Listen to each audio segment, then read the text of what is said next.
Dinas Pemberdayaan Masyarakat dan Desa di setiap provinsi di Indonesia saat ini gencar memanfaatkan kehadiran Badan Usaha Milik Desa atau BUMDes untuk memasarkan produk usaha mikro kecil menengah atau UMKM milik desa di setiap daerah.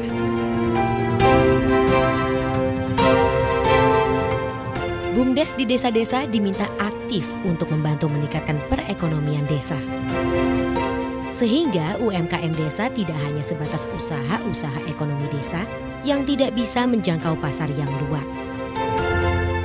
Sementara itu, agar bisa ke pasar yang luas hingga ekspor, UMKM desa harus semangat meningkatkan kualitas produknya. Tak hanya itu, untuk menjangkau pasar nasional, stok produksi UMKM juga wajib terus digenjot. Pelaku UMKM desa masih banyak terhambat dalam hal permodalan, teknologi inovasi, keahlian tenaga kerja, dan sistem pemasaran.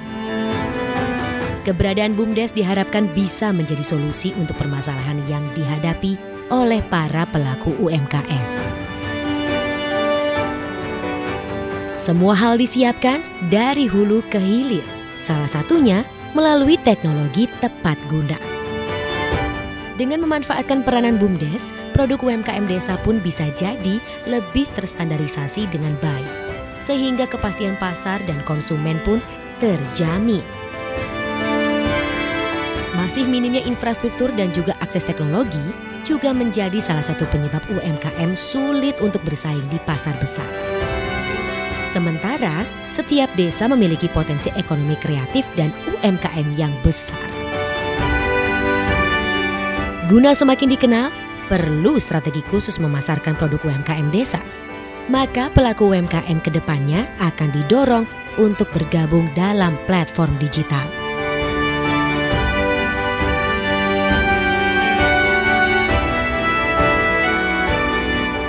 Ya, terima kasih Anda masih bersama kami di One on One dan masih bersama Wamendes PDTT Profesor Pak Imar Raharjo. Bapak, ini dana desa 2023 ini 70 triliun rupiah. Saya nggak tahu nih, apakah memang ini sebenarnya nilai yang wajar atau menurut Bapak sendiri ini kurang sebenarnya buat membangun desa-desa di seluruh Indonesia? Ya, saya kira kalau dinilai nggak cukup ya nggak cukup. Karena program pengentasan kemiskinan itu tidak hanya dari dana desa. Dari Kementerian Sosial juga punya program, dari Kementerian Tenaga Kerja juga punya program, dari Kementerian UMKM juga ada program. Tapi khusus Kementerian Desa Pembangunan Daerah Tertinggal dan Transmigrasi ini memang mengelola dana desa. Dana desa ini setiap tahunnya naik. Artinya pemerintah ini memiliki sebuah konsen bagaimana membangun sebuah desa. Karena desa ini menurut nawacitanya Pak Jokowi membangun dari pinggiran. Nah, salah satunya adalah desa. Nah, kalau kita lihat dari tahun 2022 itu sekitar 68 triliun. Kemudian 2023 itu naik menjadi 70 triliun. Nah, ini rencana oleh DPR tahun 2024 ini juga mau dinaikkan menjadi 80 triliun. Nah, artinya alokasi dana ini yang dulu hanya sekitar 600 juta, 900 juta, 1 miliar, sekarang per desa sudah rata-rata menerima 1,2 miliar.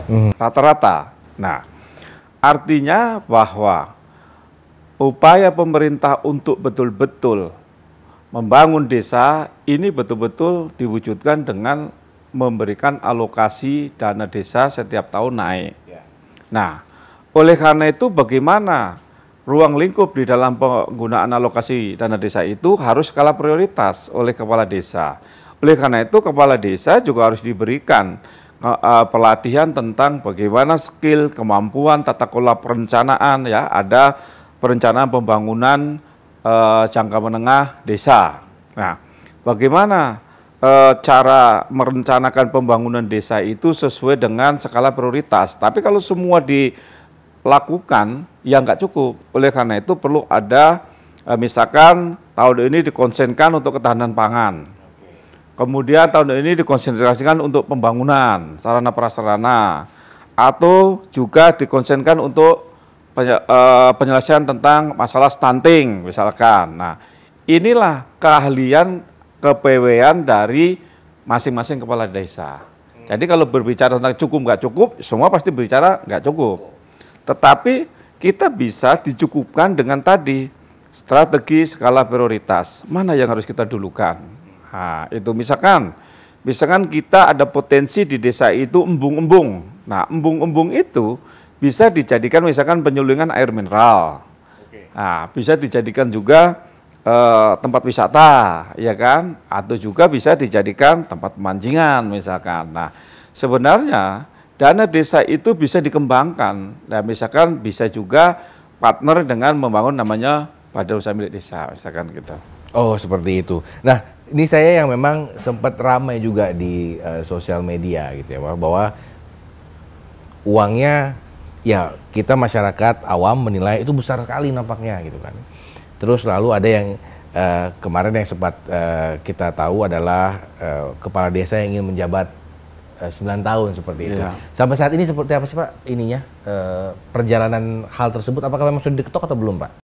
Ya saya kira pasti dalam proses ya. Tetapi sebenarnya wacana kepala desa jabatannya menjadi 9 tahun itu sebenarnya agar pembangunan yang dilakukan di desa itu bisa berkesinambungan.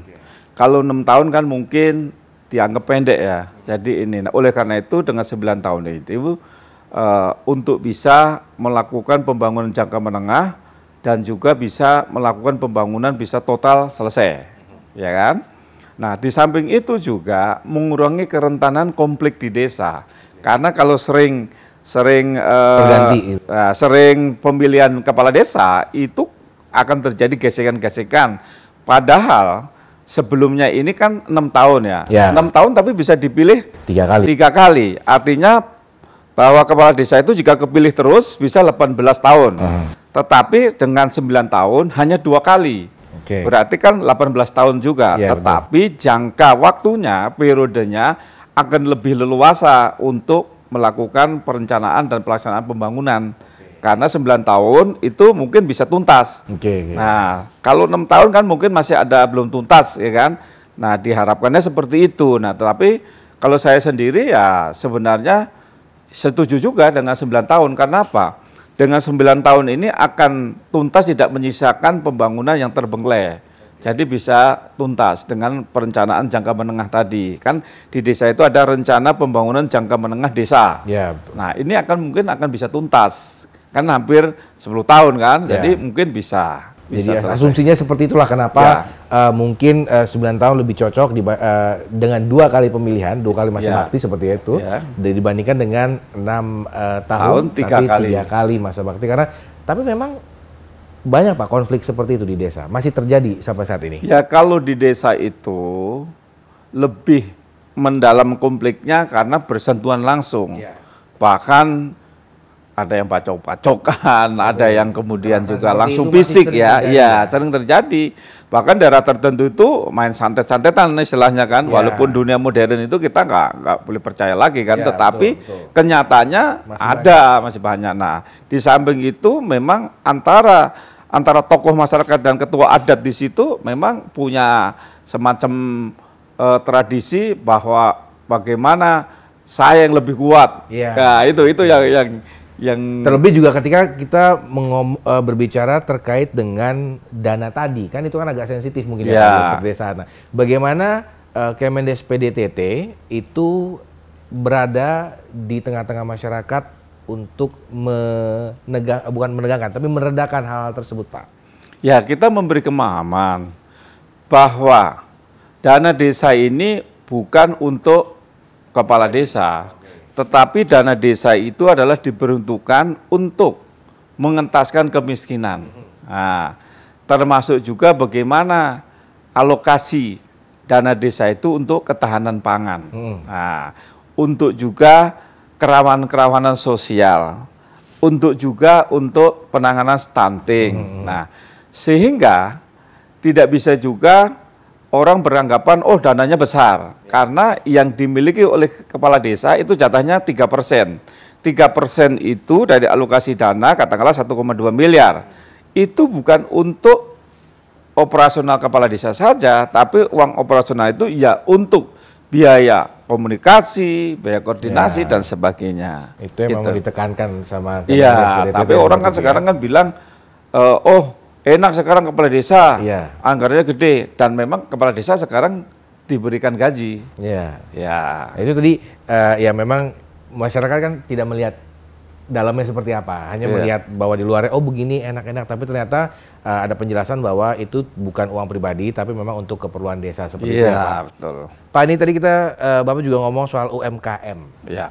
Bapak mengatakan UMKM bisa menggunakan dana BUMD, betul nggak sih Pak? Jadi gini, UMKM itu jadi bukan dana BUMD, BUMDes mungkin ya, Badan Usaha Milik Desa. Ya. Saya terangkan sedikit. Badan Usaha Milik Desa ini suatu usaha yang dibentuk oleh pemerintah desa yang berdasarkan landasan hukum, yaitu yang diberitakan Kementerian Hukum dan HAM. Nah, bahwa Badan Usaha Milik Desa ini bisa beranggotakan dari pemerintahan desa dan juga masyarakat setempat. Nah, Badan Usaha Milik Desa ini bisa kolaborasi dengan UMKM yang ada. Nah, artinya apa? Bahwa badan usaha milik desa ini bisa bersinergi dengan UMKM yang sudah maju di desa itu. Atau bahwa badan usaha milik desa ini bisa menjual saham ke masyarakat. Misalkan 1 lembar 100.000. Ya kan? Nah, dengan begitu kita tidak usah pihak ketiga, tidak usah pinjaman. Nah, jadi kalau pendanaan dari dana desa itu bisa dari pemerintah, bisa sebagian dari dana desa tadi, bisa dari bantuan pemerintah pusat, misalkan kayak Kementerian Desa, setiap kunjungan memberikan bantuan kepada badan usaha milik desa, misalkan 100 juta atau 75 juta gitu. Itulah merupakan salah satu sumber dana dari badan usaha milik desa, tetapi juga bisa melalui pinjaman. Nah, tetapi daripada pinjaman bisa secara swadaya. Bagaimana caranya supaya badan usaha milik desa ini memiliki modal? Jual saja saham kepada masyarakat 50.000, 100.000. Bayangkan setiap desa itu rata-rata punya 3.000 masyarakat. Kalau 100.000 aja kali 3.000, sudah berapa punya modal? Nah, artinya bahwa badan usaha milik desa ini bisa menumbuh kembangkan UMKM tadi. Karena apa? Dengan kolaborasi. Nah, yang menjadi permasalahan UMKM bundes di desa itu adalah pasar untuk membuang produk-produk ya kan dan sebagainya. Oleh karena itu bisa bahwa badan usaha milik desa ini bisa berkolaborasi dengan UMKM yang sudah memiliki jaringan pasar gitu. Tapi memang UMKM yang saat ini yang Bapak ketahui dari desa-desa yang ada di Indonesia, itu rata-rata mereka UMKM bergerak di bidang apa sih paling banyak, Pak? Banyak ya, kerajinan, makanan, kuliner, batik, kemudian juga aneka kerajinan-kerajinan di wilayahnya masing-masing ya. Bahkan juga tentang agrobisnis seperti sayur-sayuran, kemudian penghasil tani, ada jagung, kemudian juga ada rumput laut ya. Kemarin kita bahkan UMKM adalah salah satu di Sulawesi Tenggara kemarin mampu mengekspor ke Cina sama ke Malaysia. Itu memang yang menjadi target Kemendes PDTT bahwa hasil dari UMKM di bisa diekspor. Pedesaan itu bisa diekspor ke luar negeri seperti itu ya Pak? Iya, betul. Bukan berapa, tapi saya ingin tanya adalah apakah warga terkait dengan yang tadi Bapak bicarakan terkait dengan BUMDes tadi, apakah banyak warga yang masih belum mengerti terkait dengan konsep tersebut? Misalkan dengan saham, dengan pembelian saham, kan masyarakat kita kan masih agak konvensional seperti itu kan. Apakah ada penolakan atau resistensi dari masyarakat? Saya kira pengalaman saya kemarin begitu saya berikan pemahaman, ternyata mereka tertarik. Hanya selama ini tidak semua kepala desa punya ide. Nah, bahwa keberhasilan badan usaha milik desa itu adalah kreatif, inovatif. Nah, salah satu wujud inovatif dan kreatif tadi, yuk masyarakat kita bikin badan usaha milik desa, modalnya dari kita. Nih kamu beli saham berapa? 1 lembar 50.000 misalkan. Beli 2 lembar berarti 100.000 dan sebagainya. Dengan begitu, maka kita tidak usah, badan usaha milik desa itu tidak usah pinjam, tidak usah mendatangkan investor dari luar desa, tetapi dari dalam sendiri. Nah, kalau dikumpulkan tadi kan cukup banyak, 3.000 orang kali 100 sudah berapa. Nah, saya kira dalam rangka untuk mewujudkan keberhasilan badan usaha milik desa, itu kepala desa dan juga pengelola BUMDes harus inovatif dan kreatif. Itu judulnya. Baik, yang penting 70 triliun di 2023 ini tepat sasaran seperti itu. Ya, tepat sasaran. Baik, kita tahan dulu pemirsa. Kami masih akan kembali dengan informasi terkait dengan profil Prof. Paiman Raharjo. Usai jeda berikut.